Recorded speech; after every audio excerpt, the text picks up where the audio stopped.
পরীক্ষা কেন্দ্রে ঢুকেই তুলকালাম কাণ্ড ঘটান পরীক্ষার্থীরা। কেন্দ্রে প্রবেশের পরপরই তারা ভাঙচুর শুরু করেন। ক্ষুব্ধ পরীক্ষার্থীরা চারতলা থেকে নিচে চেয়ার টেবিল ছুঁড়ে ফেলেন।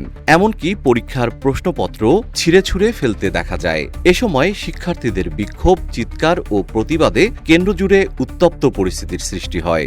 সম্প্রতি সামাজিক যোগাযোগ মাধ্যমে এমনই একটি চাঞ্চল্যকর ভিডিও ছড়িয়ে পড়েছে। ঘটনাটি ঘটেছে ভারতের রাজস্থানের জয়পুরে প্রথম বর্ষের প্যারামেডিকেল পরীক্ষায়। অভিযোগ উঠেছে অন্তত ৪৫ জন শিক্ষার্থীর কাছ থেকে ৫.৫ লক্ষ টাকা করে নিয়ে পাশ করিয়ে দেওয়ার এক জালিয়াতি চক্রের পর্দাফাশ করেছে পুলিশ। এই ঘটনায় কলেজের কর্মকর্তাসহ ৪ জনকে ইতিমধ্যে গ্রেপ্তার করা হয়েছে, যাদের হোয়াটসঅ্যাপ চ্যাট থেকে মিলেছে প্রমাণ। টাকার বিনিময়ে পাশ করানোর অভিযোগের পাশাপাশি কেন্দ্রটির বিশৃঙ্খল ব্যবস্থাপনাও সামনে এসেছে। পরীক্ষার্থীদের অভিযোগ, নিচ তলায় সময়মতো প্রশ্নপত্র দেওয়া হলেও চারতলার শিক্ষার্থীরা দীর্ঘ সময় অপেক্ষা করেন। এমনকি অনেককে অস্থায়ী তাঁবুর নিচে পরীক্ষা দিতে বাধ্য করা হয়। এ ঘটনায় ক্ষুব্ধ শিক্ষার্থীরা পরীক্ষা বাতিল করে পুনরায় নেওয়ার দাবি জানিয়েছেন।